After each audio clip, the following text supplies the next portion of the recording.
दोस्तों, आपने jail breaks की कहानी तो बहुत सुनी होगी, जिसमें कैदी दीवारों को तोड़ने के लिए या तो किसी औजारों का इस्तेमाल करते हैं या फिर बारूद का।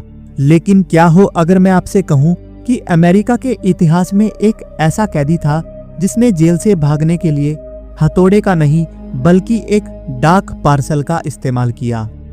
इस अपराधी का नाम है रिचर्ड ली मैकनेयर, एक ऐसा मास्टरमाइंड जिसने खुद को एक बक्से में पैक किया और जेल से बाहर अपने आप को पार्सल करवा दिया।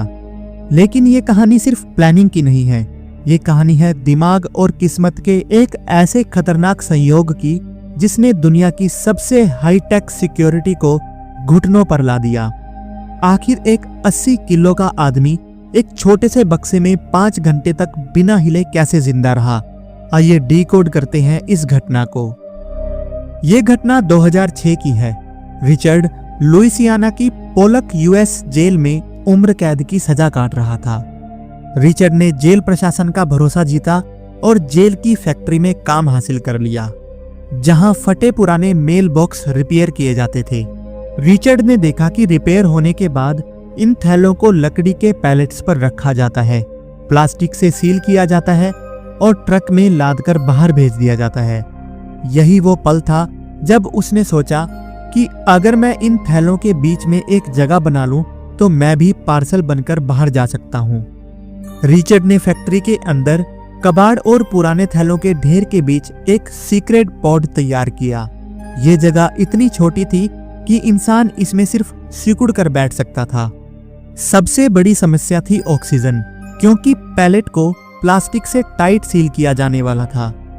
रिचर्ड ने गत्ते की एक पतली ट्यूब बनाई, बिल्कुल किसी स्नोर्कल की तरह, और उसने इसे थैलों के बीच से ऊपर तक निकाला ताकि उसे हवा मिलती रहे।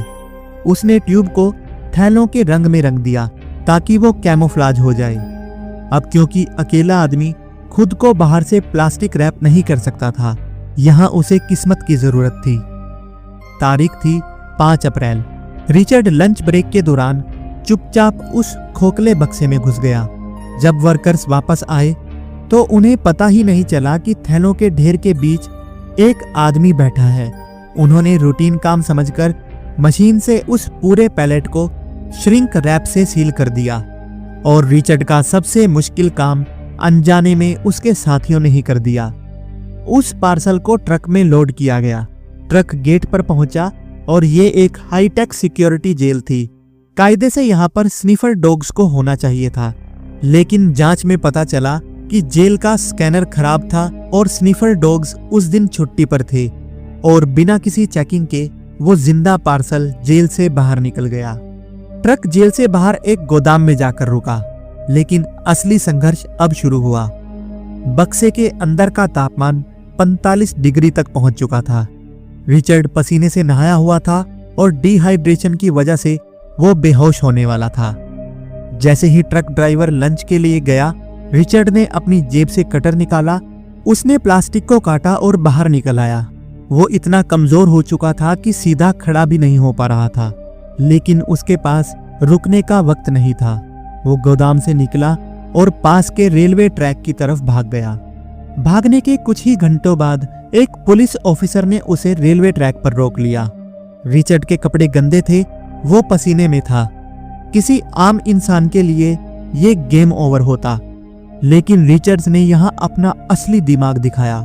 जब ऑफिसर ने पूछा कि तुम कौन हो और इतने गंदे क्यों हो, तो रिचर्ड ने बहाना बनाया, मैं पास में ही छत बनाने का काम कर रहा हूँ और लंच ब्रेक में जॉगिंग करने आया हूँ।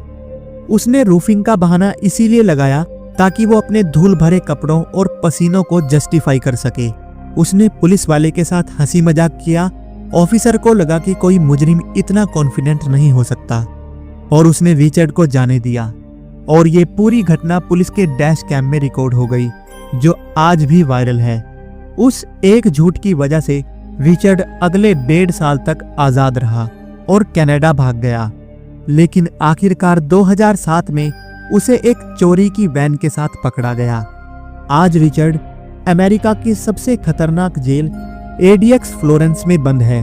उसे एक कंक्रीट के सेल में बंद किया गया है ताकि वो दोबारा खुद को पार्सल बनाकर भाग ना सके।